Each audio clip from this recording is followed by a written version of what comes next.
it's me, Ingrid P. Welcome to Introduction to Autism, and this is going to be about central coherence, which is about seeing the context of things rather than just the details. And this is something that autistic people might struggle with. So it's more that autistic people can get stuck on certain details, and the whole picture is only when you piece all of the pieces of the puzzle together into a whole picture. And they talk a little bit about the information process, which we've talked about before, which is taking in the information through our senses, then processing that, and then taking action from that. And so we take these things, but it can be difficult to filter the information that comes in and not miss what is important. So the brain takes a lot of information in and has a hard time with then processing that because we don't know which things are most important to focus on. So everything needs to be processed. And an autistic person might need to actively think of what works together. While a neurotypical person might just, have the puzzle completely done by the end. The autistic person might need to actively think about the puzzle. And if we get stuck on one of the pieces of the puzzle. Because there's so much to process, it's difficult then to actually start taking action when you haven't understood the whole information that you've gotten, and this leads to a lot of stress.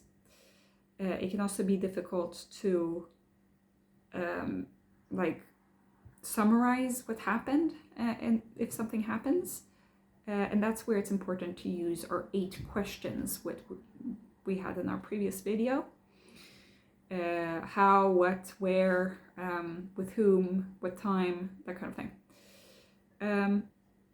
Then there's a certain film that they show, which are the details. You could think of, they talk about pirate ship, but I'm thinking of like the proverb of the elephant, where each person only sees a certain part of the elephant rather than seeing the whole thing. So they think, there's one of them who thinks that like an elephant is like a trunk, but that's only because he's focused on the legs. So they think that, it's like a tree. Or another person thinks that the elephant is like a string because he's only touching the tail, that kind of thing. So having central coherence helps you to focus and to sort and put together the information. So things don't get clear like quickly. It takes a long delayed processing time. Sometimes it might take days, sometimes it might take months. Sometimes it can be good to talk to somebody to understand the context of what was going on. Sometimes you need some time to process like what you've read in a book or what you've seen in a picture, or to follow a recipe. If you need to understand and follow instructions that take several steps, that might be difficult. So the positives with seeing things in detail is that you might be very precise, you might be very careful and very exact, and that is positive. And in certain careers, this might be the whole thing about the career. So they talk about, for example, if you work in forensics, or if you work in graphic design or in programming, or as an architect, they talk about being a gardener or composing music. You need that attention for detail. However, there are negatives in that you get stuck and that you never manage to finish the tasks that you went to do. And also, if you are too detail-oriented in your conversations, the other people might zone out. So they ask me a little bit about my ideas about this. I say that it's good to be precise in my work, but unfortunately for me, it's that my conversations, my stories take too much time because I'm talking about like everything. I can't focus on what is prioritize what other people want to hear. Then we talk a little bit about,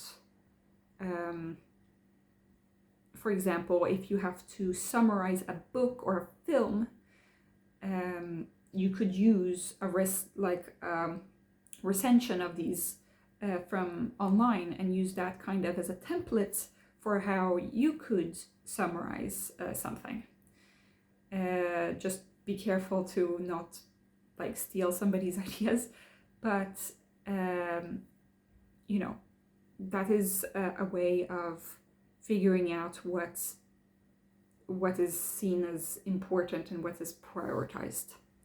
Also, you could ask what another person wants to know.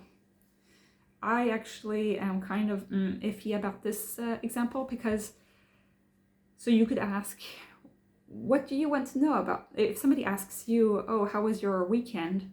Then you could ask back, what would you like to know about my weekend?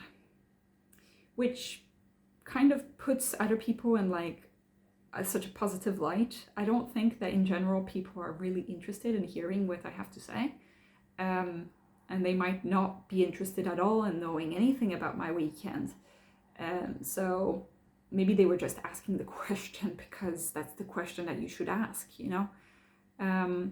But I guess it's a kind of,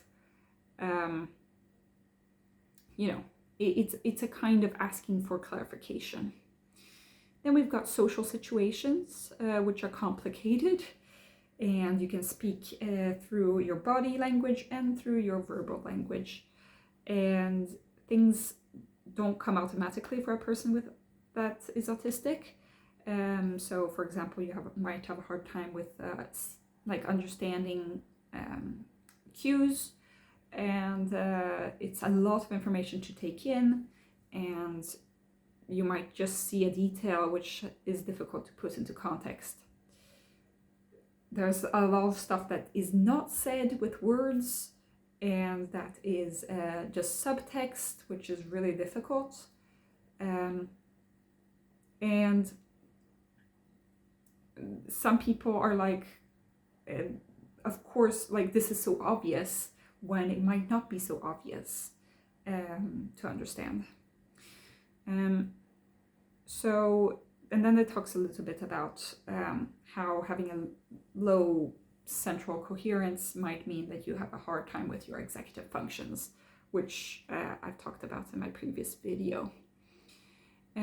So that is what we're going to talk about in another video, is about mentalization.